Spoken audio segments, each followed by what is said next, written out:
Hey there, Math Aces, and welcome to Mr. Ace Math. In this lesson, we're going to talk about how to find the mean from a set of data.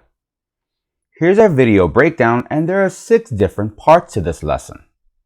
In the description below, I've placed the same video breakdown with timestamps so you can go to any part of the video.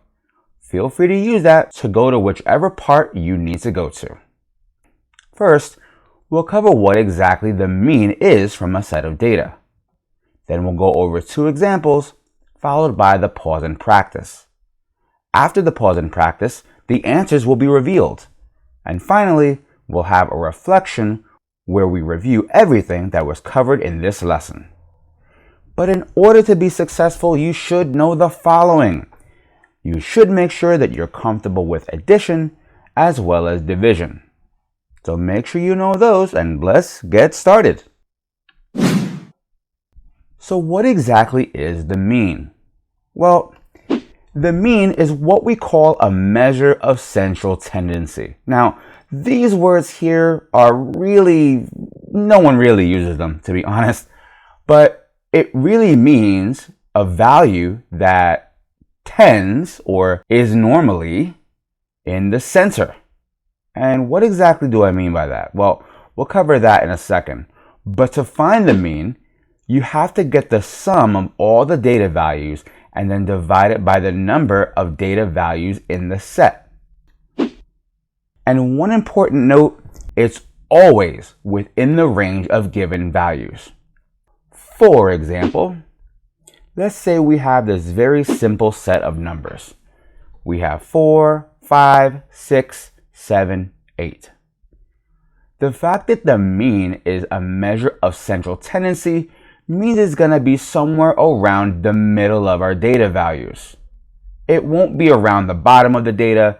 It won't be around the top of the data. The mean will be somewhere around the center. And remember, the mean is always within the range of given values. That means it has to be somewhere between 4 and 8. So if you do all your math for the mean and you get a 3, sorry, but that's wrong.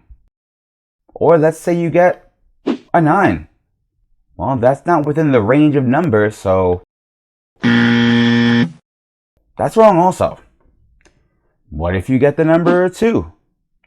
It's way outside our data. So, nope, that can't be the mean. And let's say you get 10. Can that be the mean? Not at all, because it's not within the range of numbers in our data set. Here's another example.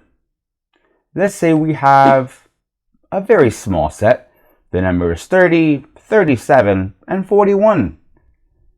The mean still has to be within that set of data. It can't be less than the lowest, and it can't be higher than the highest.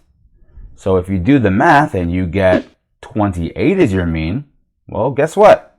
That's wrong. Or maybe you got 43. Well, that's outside of our data, so that can't be the mean either.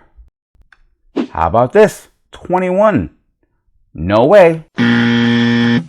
Because it's not within the range of our data.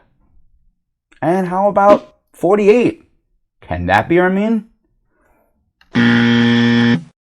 Not at all, because it's not within the values we have here. It can't be smaller than our smallest value, and it can't be bigger than our biggest value.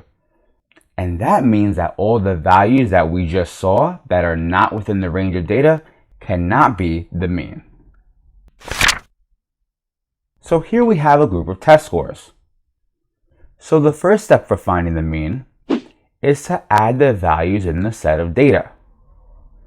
But I highly recommend that before you do anything, whenever you're working with data, you order them from least to greatest. We're pretty lucky here because it's already ordered. 76 is the smallest, 100 is the largest, and everything goes in order from least to greatest. So we're going to add all of that up, and when we do that, we end up getting 532. So that's the first step. We've got the sum of our data, 532. The second step is to divide by the number of data items. And how many data items are there in this set of data? 1, 2, 3, 4, 5, 6. So because there are 6 data items in our set of data, we'll take this 532 and then divide it by 6. When we do that, 532 divided by 6 gives us 89. So we would say the mean is 89. And that makes total sense.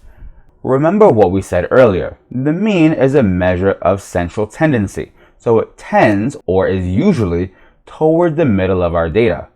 It's not all the way toward the bottom, and it's not all the way to the top. 89 is actually literally right between 88 and 90. So this is a very logical answer. And it's so important for students to do that.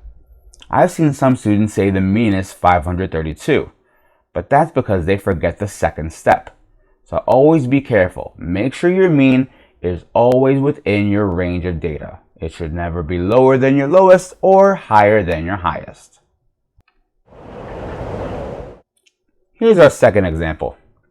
Step 1 is to add the values in the set of data. But remember, whenever you're dealing with data, the absolute best thing to do is to order the numbers from least to greatest. So let's take a second to do that. Now that we've got our data in order from least to greatest, we can go to step 1 and add everything up. When we do that, we end up getting the sum 399. So now we can go to step 2, which is to divide by the number of data items. And how many data items are there in this set of data? Well, we've got 1, 2, 3, 4, 5, 6, 7. So we've got 7 data items here, which means that we're going to take our 399 and divide it by 7. And what is 399 divided by 7? When we do that, we get 57. So we'll say the mean is 57. So here's your pause and practice. Just pause and practice. Hit the pause button and try these questions. When you think you're done and have the right answers, hit the play button to see if your answers are correct. Ready, set, go.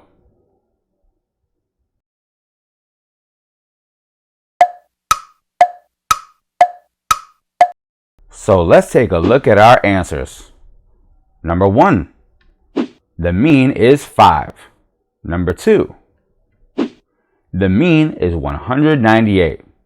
And number 3, the mean is 84. So what did we learn today? How do you find the mean?